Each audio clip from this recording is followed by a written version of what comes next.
India சுதந்திரம் அடைஞ்சப்போ பசியும் வறுமையும் தான் பெரும்பான்மையான மக்களோட வாழ்க்கை நிலையா இருந்துச்சு. அந்த அவல நிலையை மாற்றணும்னு இந்திய அரசு கொண்டு வந்ததுதான் குடும்ப கட்டுப்பாட்டு திட்டம். அளவோடு பெற்று வளமோடு வாழுங்கள்னு சொன்னாங்க. சொன்ன மாதிரியே தமிழ்நாடு உள்ளிட்ட தென் மாநிலங்களும் இன்னும் சில மாநிலங்களும் அளவோடு பெற்று வளமான எதிர்காலத்தை நோக்கி நடைபெற ஆரம்பிச்சிருக்கிறோம். ஆனா இப்போ ஒன்றிய அரசு என்ன பண்ண போகுதுன்னா, மக்கள் தொகையை கட்டுப்படுத்தி வளர்ச்சியை நோக்கி நடைபோட்டதுக்காகவே நம்மை தண்டிக்க பார்க்கறாங்க. நடக்க போற நாடாளுமன்ற கூட்டத்தொடரில் இதுக்கான சதி திட்டத்தை சட்டமா நிறைவேற்றலாம்னு திட்டமிட்டு இருக்கிறாங்க.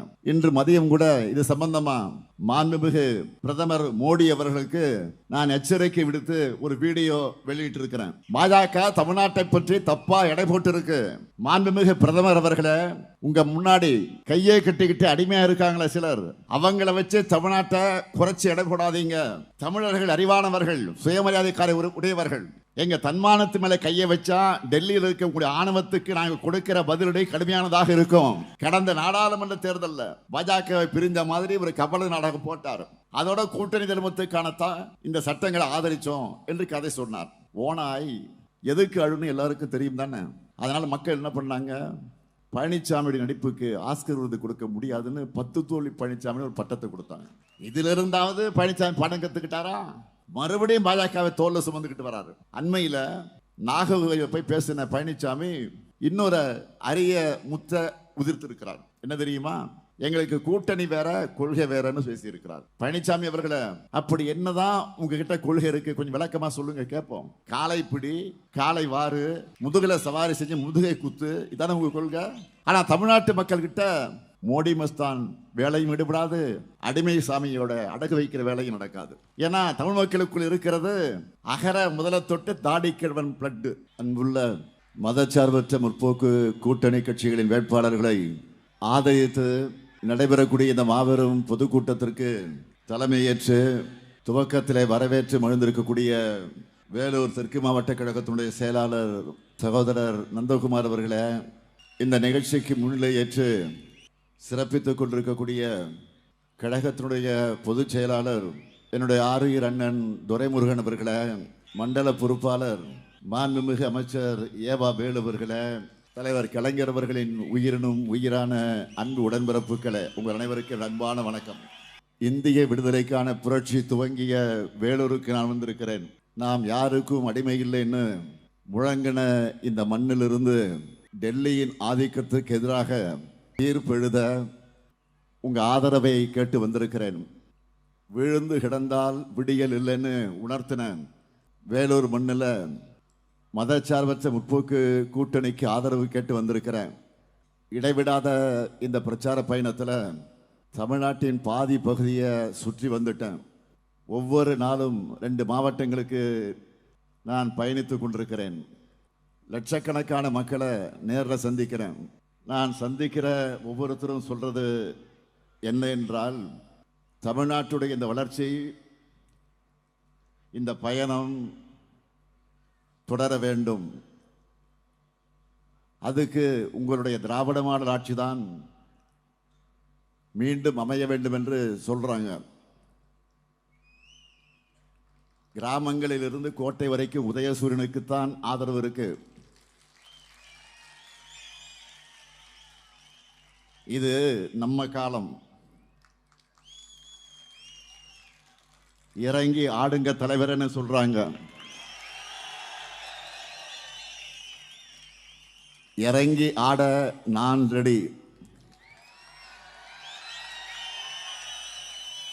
திராவிட மாடல் 2.0 ஆட்சிக்கு நீங்க ரெடியா? நீங்க ரெடியா? நீங்க ரெடியா? நன்றி. இப்போ உங்க அனுமதியோட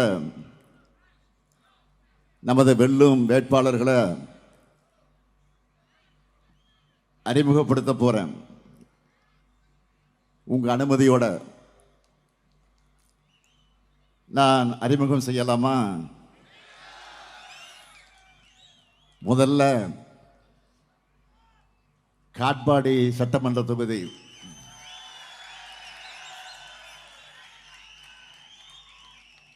நமது வெல்லும் வேட்பாளர் கழகத்தின் பொதுச் செயலாளர்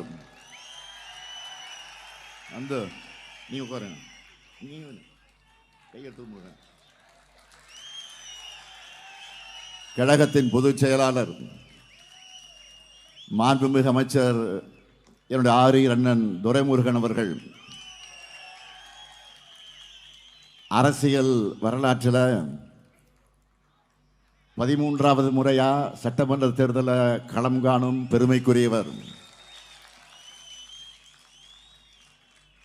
தலைவர் கலைஞர் அவர்களுக்கும் அதன் பிறகு எனக்கும் உறுதுணையாக இருந்து இயக்கப்பணி ஆற்றி வருபவர். மாணவ பருவம் தொட்டு இன்று 87 வயசிலையும் கழகப் பணியையும் மக்கள் பணியும் இளமை துடிப்போடு செய்கிறவர். அவருக்கு உதயசூரியன் சின்னத்தில் நீங்கள் எல்லாரும் வாக்கினை அளிக்க வேண்டும். அடுத்து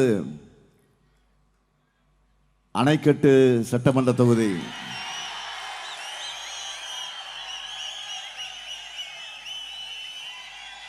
நமது வெல்லும் வேட்பாளர் ஏபி நந்தகுமார் அவர்கள் 2 முறை வெற்றி பெற்று அணைக்கட்டு தொகுதி மக்களுக்கு தேவையான பல திட்டங்களை நிறைவேற்றினவர். கேவிக்குப்பம் ஒன்றிய மாணவரணி தலைவராக வாழ்க்கையை தொடங்கி இன்று வேலூர் தெற்கு மாவட்ட செயலாளராக உயர்ந்திருக்கிறார். அவருக்கு 2016 2021 தேர்தலில் பெருவாரியான வாக்கு வித்தியாசத்தில் வெற்றியை கொடுத்தது போல 3வது முறையும் உதயசூரியன் சின்னத்தில் நீங்கள் அத்தனை பேரும் ஆதரவு தந்திட வேண்டும். அடுத்து வேலூர் சட்டமன்ற தொகுதி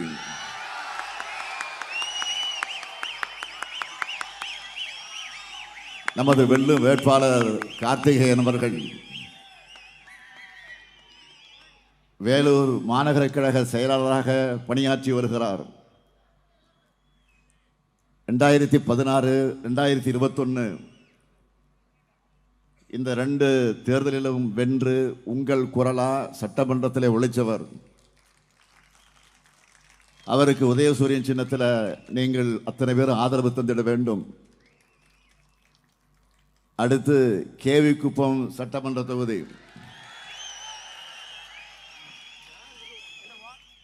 நமது வெல்லும் வேட்பாளர் எம் ராஜேஸ்வரி அவர்கள்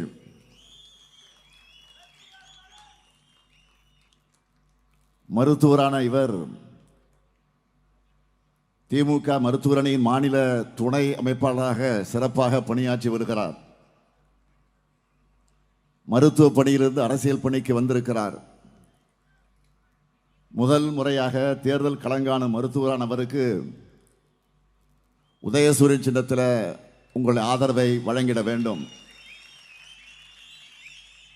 அடுத்து குடியாத்தம் சட்டமன்ற தொகுதி நமது வெல்லும் வேட்பாளர் தேமுதிகவை சார்ந்த கேபி பிரதாப் அவர்கள் நினைவில் வாழும் என்னுடைய அருமை சகோதரர் நண்பர் கேப்டன் விஜயகாந்த் அவர்களுடைய அன்பை பெற்றவர். கூட்டணி கட்சியான தேமுதிகவின் பொதுச் செயலாளர் அருமை சகோதரி பிரேமலதா விஜயகாந்த் அவர்களால் அடையாளம் காட்டப்பட்டிருக்கக்கூடியவர். அவருக்கு முரசு சின்னத்தில் நீங்கள் எல்லோரும் வாக்கினை வழங்கிட வேண்டும். நான் உங்களை பார்த்து கேட்பது, இந்த வேட்பாளருடைய வெற்றி உறுதிதானா? நிச்சயமா? உறுதியா? வேட்பாளர்கள் அமரலாம். என்ன எல்லாம் கன்ஃபார்ம் பண்ணிட்டாங்க உங்களுக்கு? எப்படிப்பட்ட நிலையில் நாம் இந்த தேர்தலை சந்திச்சுட்டு இருக்கோம், இதை தமிழ்நாட்டு மக்கள் உணர வேண்டும். இந்தியா சுதந்திரம் அடைஞ்சப்போ பசியும் வறுமையும் தான் பெரும்பான்மையான மக்களுடைய வாழ்க்கை நிலையாக இருந்துச்சு. அந்த அவல நிலையை மாற்றணும்னு இந்திய அரசு கொண்டு வந்தது தான் குடும்ப கட்டுப்பாட்டு திட்டம். அளவோடு பெற்று வளமோடு வாழுங்கள்னு சொன்னாங்க. சொன்ன மாதிரியே தமிழ்நாடு உள்ளிட்ட தென் மாநிலங்களும் இன்னும் சில மாநிலங்களும் அளவோடு பெற்று வளமான எதிர்காலத்தை நோக்கி நடைபெற ஆரம்பிச்சிருக்கிறோம். ஆனால் இப்போ ஒன்றிய அரசு என்ன பண்ண போகுதுன்னா, மக்கள் தொகையை கட்டுப்படுத்தி வளர்ச்சியை நோக்கி நடைபோட்டதுக்காகவே நம்மை தண்டிக்க பார்க்குறாங்க. நடக்க போற நாடாளுமன்ற கூட்டத்தொடரில் இதுக்கான சதி திட்டத்தை சட்டமா நிறைவேற்றலாம்னு திட்டமிட்டு இருக்கிறாங்க. இன்று மதியம் கூட இது சம்பந்தமா மாண்புமிகு பிரதமர் மோடி அவர்களுக்கு நான் எச்சரிக்கை விடுத்து ஒரு வீடியோ வெளியிட்டிருக்கிறேன். தமிழ்நாடு என்பதை வெறும் மாநிலமாகவோ நிலப்பரப்பாகவோ மட்டும் பார்க்கக்கூடாது. 8 கோடி தமிழ் மக்களுடைய உணர்வும் உரிமை குரலும் தான் தமிழ்நாடு. தமிழ்நாட்டோட குரல் வலையை நெரிச்ச நினைக்கக்கூடிய அவங்களுக்கு நாம சும்மா இருக்கக்கூடாது. நாம் எதிர்கொண்டிருக்கக்கூடிய ஆபத்து குறித்து ஒன்றிய பாஜக அரசு செஞ்சிருக்கக்கூடிய பாசிச நாசக வேலைகள் குறித்து பேசுனா படிப்பறிவு அறிவர்கள் சொல்லியிருக்கிறாங்களே. உதாரணமா பியூஷ் கோயல். அந்த பியூஷ் கோயல் அவர்கள் ரொம்ப திமிர்த்தனமா நாவை அடக்கக்கூடிய வகையில் பேசாமல் பேசுகிறார். நான் அவரை கேட்டுக்கொள்வதெல்லாம் நாவை அடக்கி பேசுங்கள். நீங்கள் தமிழ்நாட்டு பாஜகவுக்கு மட்டும்தான் இன்சார்ஜ். அதை மறந்துட்டு அத்துமீறி வாய்க்கொழுப்போடு பேசிக்கிட்டு இருக்கீங்க. இங்க மரியாதை கொடுத்தாதான் திரும்ப மரியாதை கிடைக்கும். பாஜக தமிழ்நாட்டை பற்றி தப்பா எடை போட்டு இருக்கு. மாண்புமிகு பிரதமர் அவர்களே, உங்க முன்னாடி கையை கட்டிக்கிட்டு அடிமையா இருக்காங்களே சிலர், அவங்கள வச்சு தமிழ்நாட்டை குறைச்சி எடை போடாதீங்க. தமிழர்கள் அறிவானவர்கள், சுயமரியாதைக்கார உடையவர்கள். எங்க தன்மானத்து மேல கையை வச்சா டெல்லியில் இருக்கக்கூடிய ஆணவத்துக்கு நாங்கள் கொடுக்கிற பதிலடி கடுமையானதாக இருக்கும். தமிழ்நாட்டுக்காக தமிழத்துக்காக போராட இப்ப யார் இருக்கா? தந்தை பெரியார் இல்ல, பெருந்தலைவர் காமராஜர் இல்ல, பேரறிஞர் அண்ணா இல்ல, தலைவர் கலைஞர் இல்லைன்னு நினைச்சீங்களா? அது பெரிய தப்பு. அவங்களுடைய முழு உருவமா இந்த முத்துவேலு கருணாநிதி ஸ்டாலின் இருக்க. அவங்களுடைய ஆற்றல் எல்லாம் தமிழ்நாட்டு மக்கள் ரூபத்தில் என் கூட கடைசி மூச்சு இருக்கிற வரைக்கும் தமிழ்நாட்டுடைய தன்மானத்தை உரிமைகளுக்காக இந்த ஸ்டாலின் களத்தில் நிற்பான், சண்டை செஞ்சுக்கிட்டே இருப்பான். மாண்புமிகு பிரதமர் அவர்களே, தமிழ்நாடு தன்னுடைய இறுதி எச்சரிக்கை கொடுத்தாச்சு. நெருப்போடு விளையாட வேண்டாம். நம்ம திராவிட மாடல் அரசை பொறுத்த வரைக்கும் ஒவ்வொரு மாவட்டத்துக்கும், ஒவ்வொரு வட்டத்துக்கும், ஒவ்வொரு ஊராட்சிக்கும் என்ன தேவைன்னு பார்த்து பார்த்து செஞ்சு கொடுத்திருக்கிறோம். இப்படி இந்த வேலூர் மாவட்ட வளர்ச்சிக்காக செய்யப்பட்டிருக்கக்கூடிய திட்டங்கள்ல சிலவற்றை மட்டும் நான் ஹைலைட்டா தலைப்புச் செய்தியா சொல்ல விரும்புகிறேன். வேலூர் மாவட்டம் முழுவதும் தண்ணீர் பஞ்சம் தலைவிரித்து ஆடின காலத்தில் தண்ணீர் பஞ்சத்தை போக்குற வகையில் 1300 கோடி ரூபாய் மதிப்பீட்டில் ஒகேனக்கல் கூட்டுக்குடி திட்டம் கொண்டு வந்தோம். அப்போ உள்ளாட்சித்துறை அமைச்சராக இருந்த நான் தான் அதை தொடங்கி வச்சேன். வேலூர் மையப்பகுதியில் 198 கோடி ரூபாய் மதிப்பீட்டில் பென்ட்லைன் அரசு மருத்துவமனை, சேர்க்காடு திருவள்ளூர் பல்கலைக்கழகத்தில் கல்விசார் கட்டடங்கள், காட்பாடி அருகே சட்டக்கல்லூரி, அப்துல்லாபுரம் அருகே டைடல் பார்க், 10 மேம்பாலங்கள், 7 தடுப்பணைகள், பாலாற்றின் குறுக்கே தடுப்பணைகள், அணைக்கட்டு அரசு மருத்துவமனை, குடியாத்தத்தில் வட்டத்தலைமை மருத்துவமனை, குடியாத்தம் சேர்த்துவண்டை முதல் நெல்லூர்பேட்டை வரை, ஏரிக்கரை வரை குடியாத்தம் சுற்றுச்சாலை, அப்துல்லாபுரம் விமான நிலையம் முதல் டிசி குப்பம் ஒடுகத்தூர் வரை ரூபாய் 50 கோடி மதிப்பிலான 4 வழிச்சாலை, பொன்னை அருகே ஆற்றின் அருகே கட்டப்பட்ட 35 கோடி ரூபாய் மதிப்பிலான உயர்மட்ட மேம்பாலம்,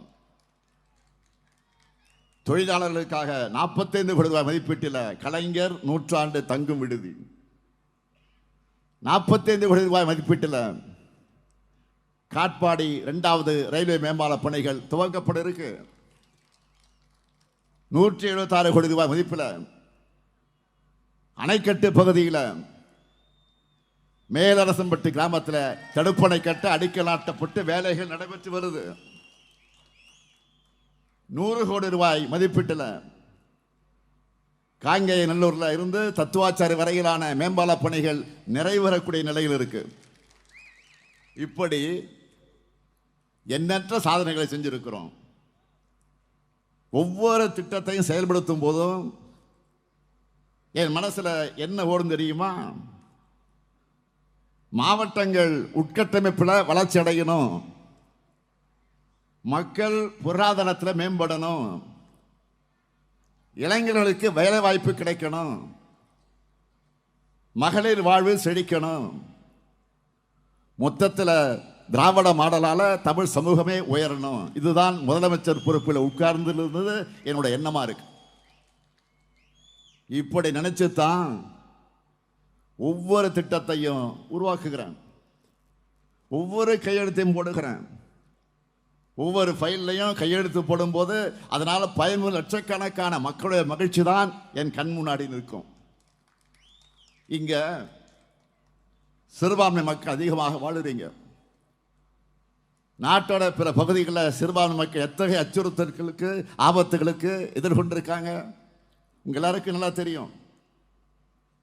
ஆனால் தமிழ்நாட்டோட ஒவ்வொரு சிறுபான்மையினரும் பாதுகாப்பாக இருக்கிறாங்கன்னா திராவிட மாடல் ஆட்சி தமிழ்நாட்டில் வலிமையாக இருக்கிற காரணத்தால் தான். தலைவர் கலைஞர் வழியில் இந்த ஸ்டாலின் அதை உறுதி செஞ்சிருக்கிறார். திமுகவும் தோழமை கட்சி இயக்கங்களும் தான் சிறுபான்மை மக்களுடைய உண்மையான காவல் அரணாக இருக்கும். நம்ம திராவிட மாடல் அரசுல இஸ்லாமிய சகோதர சகோதரிகளுக்கு செய்யப்பட்டிருக்கக்கூடிய திட்டங்களை சுருக்கமாக சொல்லணும்னா, ஹஜ் புனித பயணம் மேற்கொள்ளும் இஸ்லாமியர்களுக்காக சென்னை விமான நிலையம் அருகே நங்கநல்லூர்ல தமிழ்நாடு ஹஜ் இல்ல கட்டடம் அடிக்கல் நாட்டப்பட்டு பணிகள் தொடங்கியிருக்கு. 2024 முதல் தமிழ்நாடு மாநில ஹஜ் குழுவுக்கு ஆண்டு நிர்வாக மானியம் 80 லட்சம் ரூபாயாக உயர்த்தி வழங்கப்பட்டு வருது. கடந்த 4 ஆண்டுகளில் தமிழ்நாட்டிலிருந்து 11,364 ஹஜ் பயணிகள் புனித பயணம் மேற்கொண்டிருக்காங்க. இதுக்காக அரசு சார்பில் 24 கோடி 56 லட்சம் ரூபாய் மானியமாக வழங்கி இருக்கிறோம். ஒன்றிய அரசு சிறுபான்மையின மாணவ மாணவியருக்கு வழங்கி வந்த கல்வி உதவித்தொகையை நிறுத்திடுச்சு. எனவே நம்ம அரசு சார்பில் 1 முதல் 8ஆம் வகுப்பு வரை அரசு மற்றும் அரசு உதவி வரக்கூடிய பள்ளிகளில் படிக்கிற முஸ்லீம் மாணவர்களுக்கு 1000 ரூபாய் கல்வி உதவித்தொகை வழங்கியிருக்கிறோம். 2022ஆம் ஆண்டிலிருந்து 159 கல்வி நிறுவனங்களுக்கு சிறுபான்மையினர் தகுதி சான்றிதழ் வழங்கியிருக்கிறோம். இதில் 103 சிறுபான்மை நிறுவனங்களுக்கு நிரந்தர சிறுபான்மையினர் தகுதி சான்றிதழ் வழங்கப்பட்டிருக்கு. தொன்மையான பள்ளிவாசல்கள் மற்றும் தர்காக்களை புனரமைக்க இதுவரை 10 கோடி ரூபாய் நிதி ஒதுக்கீடு செய்யப்பட்டு 10 தர்காக்களுக்கு வழங்கப்பட்டிருக்கு. பள்ளிவாசல்கள், தர்காக்கள், வக்ஃப் நிறுவனங்களை புனரமைக்க இதுவரைக்கும் 23 கோடி ரூபாய் நிதி ஒதுக்கீடு செய்யப்பட்டு 308 வக்ஃப் நிறுவனங்களுக்கு வழங்கப்பட்டிருக்கு. கிறிஸ்தவர்களுக்கான கல்லறை தோட்டங்கள் மற்றும் இஸ்லாமியர்களுக்கான கபர்ஸ்தான்கள் இல்லாத மாவட்ட தலைநகரங்களில் தேவைப்படுகிற நிலத்தை மாவட்ட நிர்வாகத்தின் மூலம் கையகப்படுத்தி மாநகராட்சியால் நகராட்சி சார்பில் கல்லறை தோட்டங்கள் மற்ற கபர்ஸ்தான் அமைக்க ஆணைகள் வெளியிடப்பட்டிருக்கு. இப்படி சிறுபான்மை மக்களுக்கு தேவையானதை செஞ்சு கொடுக்கிறது மட்டும் இல்லை, உங்களுக்கு அநீதி ஏற்பட்டா அங்கே பாதுகாப்பு அரணாக நிற்கிறது யாரு? நாங்க தான், திமுக தான், இந்த முத்துவேல் கருணாநிதி ஸ்டாலின் தான். குடியுரிமை திருத்த சட்டத்தை கொண்டு வந்தாங்க. வீதி வீதியா போய் நம்ம கூடவே வாழக்கூடிய இஸ்லாமிய சொந்தங்களுக்கு அநீதி இழக்கப்படுது. நாம தான் துணை நிற்கணும். ஒட்டுமொத்த தமிழ்நாட்டு மக்கள்கிட்ட கையெழுத்து வாங்கி கையெழுத்து இயக்க நடத்தி பாதுகாப்பு தந்தது யாரு? திமுக. இதை கண்டிச்சு இந்த ஸ்டாலின் தலைமையில் மாபெரும் ஊர்வலம் போனோம். அதுக்காக என் மேலையும் என் கூட வந்து 8000 பேர் மேலையும் எஃப்ஐஆர் போட்டாங்க. போட்டது யாரு? பச்சோந்திக்கே டஃப் கொடுத்து கலர் மாறுகிறாரு அந்த பழனிசாமி தான். அது மட்டுமா, பழனிசாமி அதிமுக என்னவெல்லாம் செஞ்சது? சிஏ சட்டத்தை ஆதரிச்சு வாக்களிச்சது. மாநிலங்களவையில் அதிமுக எதிர்த்து வாக்களிச்சிருந்தா இந்த சட்டமே வந்திருக்காது. ஆதரிச்சு வாக்களிச்சது மட்டும் இல்ல, இந்த சட்டத்தால யார் பாதிக்கப்பட்டாங்கன்னு கேள்வி கேட்டு கொச்சைத்தனமாக கேள்வி கேட்டார் பழனிசாமி. இவருடைய துரோகத்துக்கு சிறுபான்மை மக்கள் பதிலளிக்க தொடங்கியதும் கடந்த நாடாளுமன்ற தேர்தலில் பாஜகவை பிரிந்த மாதிரி இவர் கபல நாடகம் போட்டார். அதோட கூட்டணி தர்மத்துக்கானத்தான் இந்த சட்டங்களை ஆதரிச்சோம் என்று கதை சொன்னார். ஓனாய் எதுக்கு அழுன்னு எல்லாருக்கும் தெரியும் தானே. அதனால மக்கள் என்ன பண்ணாங்க? பழனிசாமியுடைய நடிப்புக்கு ஆஸ்கர் விருது கொடுக்க முடியாதுன்னு 10 தோல்வி பழனிசாமி ஒரு பட்டத்தை கொடுத்தாங்க. இதுல இருந்தாவது பழனிசாமி படம் கத்துக்கிட்டாரா? மறுபடியும் பாஜகவை தோல்ல சுமந்துக்கிட்டு வராரு. அண்மையில் நாகர்கோவில் போய் பேசின பழனிசாமி இன்னொரு அரிய முத்த உதிர்த்திருக்கிறார். என்ன தெரியுமா? எங்களுக்கு கூட்டணி வேற கொள்கை வேறன்னு பேசியிருக்கிறார். பழனிசாமி அவர்களை, அப்படி என்னதான் உங்ககிட்ட கொள்கை இருக்கு, கொஞ்சம் விளக்கமா சொல்லுங்க கேட்போம். காலை பிடி, காலை வாறு, முதுகலை சவாரி செஞ்சு முதுகை குத்து, இதான உங்க கொள்கை? கட்சியோட பேர்ல இருக்கிற திராவிடம்னா என்னன்னு கூட தெரியாதுன்னு சொன்னவர் தானே நீங்க. உங்களுக்கு திராவிடமும் தெரியாது, அண்ணாமும் தெரியாது, மண்ணும் தெரியாது, மட்டும் தெரியாது. அதனால்தான் ஒட்டுமொத்த தமிழ்நாடும் பழனிசாமிய அரசியல் அவமானமா பார்த்துட்டு இருக்கு. அப்படிப்பட்ட பழனிசாமிய முகமடியா பயன்படுத்திக்கிட்டு டபுள் என்ற பேர்ல, என்டிஏ ஆட்சி என்ற பேர்ல தமிழ்நாட்டுக்குள்ள நுழைஞ்சிடலாம்னு பாஜக திட்டம் போடுது. அதிமுக வெற்றி பெற்றா அது என்டிஏ ஆட்சியாகத்தான் இருக்கும்னு வெளிப்படையாக பேச ஆரம்பிச்சுட்டாங்க. ஆனா தமிழ்நாட்டு மக்கள் கிட்ட மோடி மஸ்தான் வேலையும் ஈடுபடாது, அடிமை சாமியோட அடகு வைக்கிற வேலையும் நடக்காது. ஏன்னா தமிழ் மக்களுக்குள் இருக்கிறது அகர முதல தொட்டு தாடி கிழவன் பிளட். நல்லா கவனிங்க, தமிழ்நாட்டில் இருக்கிறது அகர முதல தொட்டு தாடி கிழவன் பிளட். அறிஞர் அண்ணா பிளட், தலைவர் கலைஞர் பிளட். நம்ம திராவிட மாடல் ஆட்சியில சதிகளை முறியடிச்சு சாதனைகளை படைச்சுக்கிட்டு இருக்கிறோம்.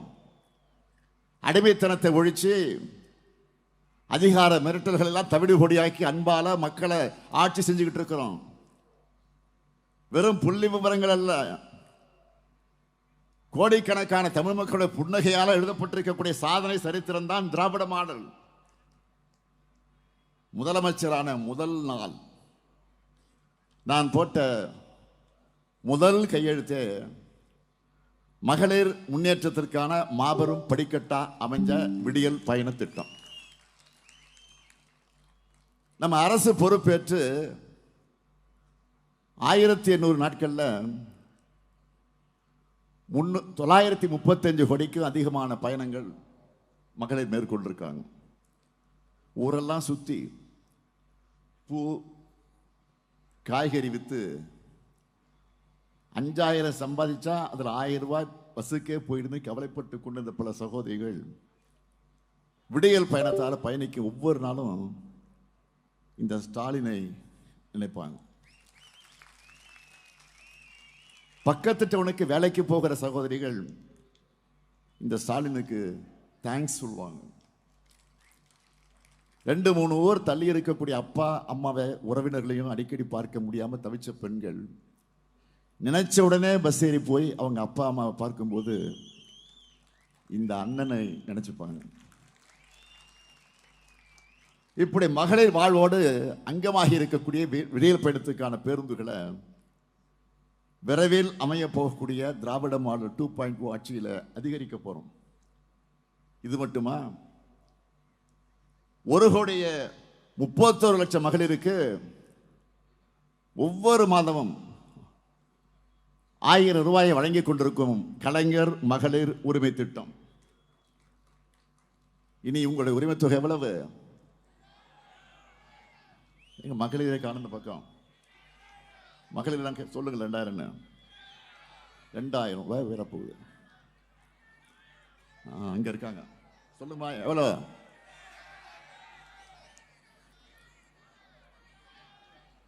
அடுத்து அரசு பள்ளியில் படிச்சு காலேஜ் போகிற மாணவ மாணவிகளுக்கு மாதம் 1000 ரூபாய் வழங்குகிற புதுமை பெண் மற்றும் தமிழ் புதல்வன் திட்டம். இனி அந்த தொகை 1000 கொடுத்துட்டு இருந்தோம், அந்த தொகை இப்போ 1500ஆக உயரப்போகுது. 19 லட்சம் பள்ளி மாணவர்களுக்கு சூடா சுவையா சத்தா வழங்கக்கூடிய காலை உணவு திட்டம். இனி 8ஆம் வகுப்பு வர, முதல் 5 வகுப்பு வரை தான் முதல்ல, இனி 8ஆம் வகுப்பு வரை வரைக்கும் விரிவாக்கம் செய்ய போறோம். அதே மாதிரி பல லட்சம் உயிர்களை காக்கக்கூடிய மக்களை தேடி மருத்துவம்.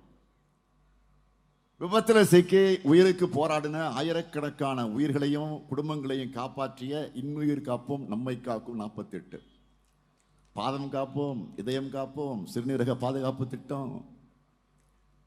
ஒன்றிய அரசே பின்பற்ற போறதா சொல்லி இருக்கக்கூடிய தோழி விடுதி, ஸ்டார்ட் அப் தமிழ்நாடு, அண்ணல் அம்பேத்கர் தொழில் முன்னோடிகள் திட்டம், கலைஞர் கனவு இல்லம். இப்படி நாள் முழுக்க என்னால் பட்டியலிட முடியும். இந்த திட்டங்களை நாம செய்யறோம்னா அது உங்க கையில வந்து சேர முக்கியமாக காரணமாக இருக்கக்கூடிய யாரு? அரசு ஊழியர்கள். அப்படிப்பட்ட அரசு ஊழியர்கள் மேல எஸ்மா டெஸ்மா தொடங்கி ஒரே கையெழுத்தில் 1.5 லட்சம் பேரை டிஸ்மிஸ் செஞ்சு ஏகப்பட்ட கொடுமைகளை அனுபவிச்ச ஆட்சியா அதிமுக ஆட்சி இருந்துச்சு. அதிலேயும் முதலமைச்சராக இருந்த பழனிசாமியை அரசு ஊழியர்களை கொச்சைப்படுத்தி பேசினார்.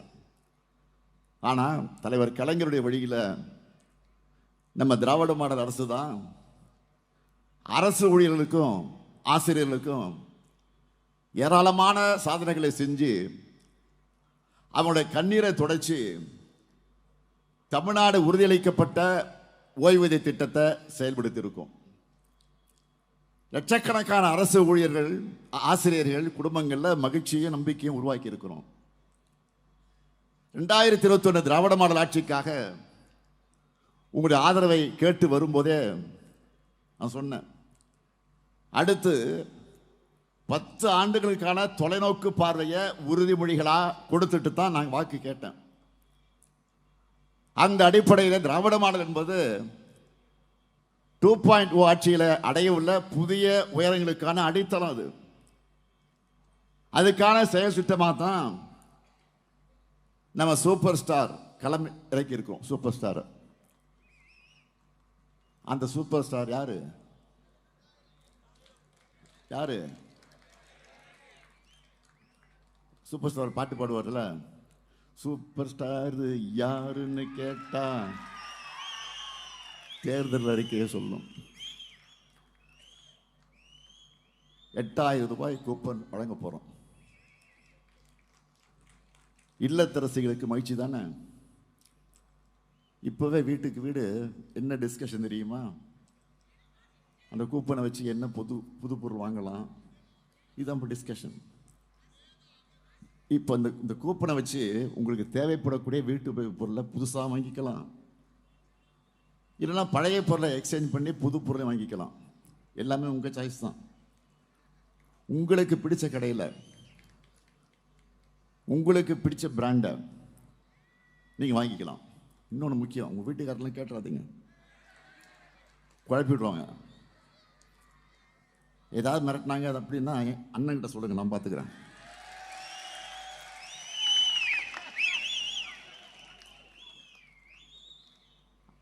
அடுத்து 20 லட்சத்துக்கு அதிகமான உழவர்கள் பயன்பெறக்கூடிய வகையில் நவீன மின்சார பம்பு செட்டுகளை வழங்க போகிறோம்.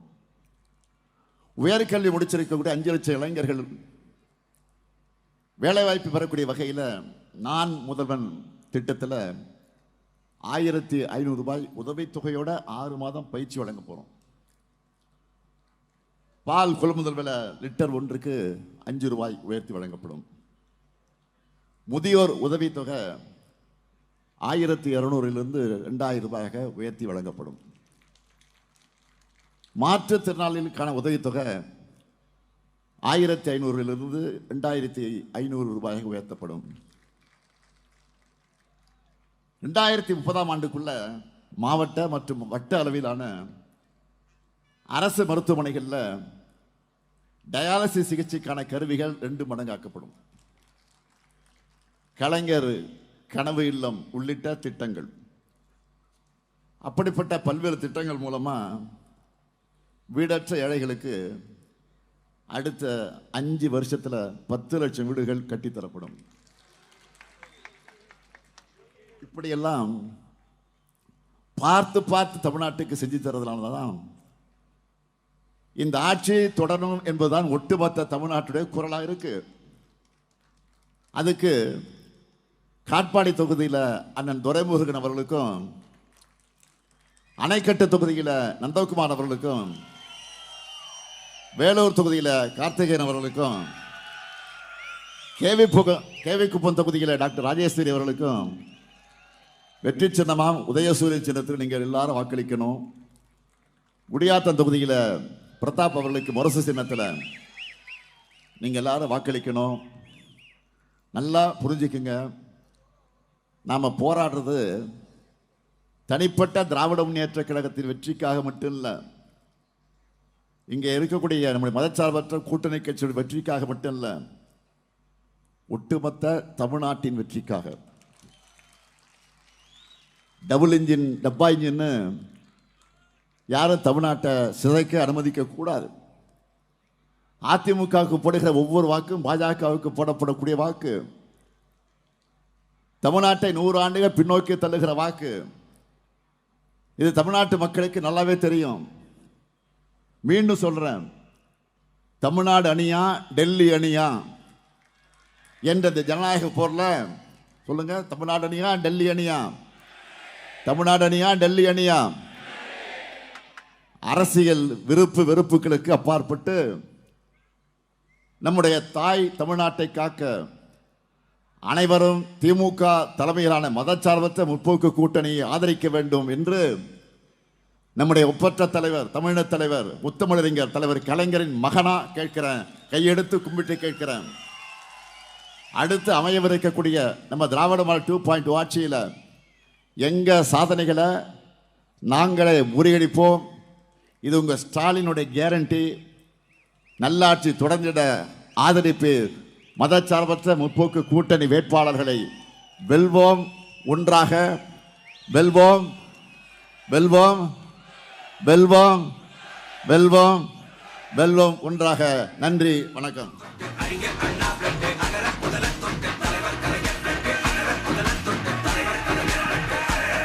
இந்த மாபெரும் பொதுக்கூட்டத்திற்கு வருகை தந்து எழுச்சுரை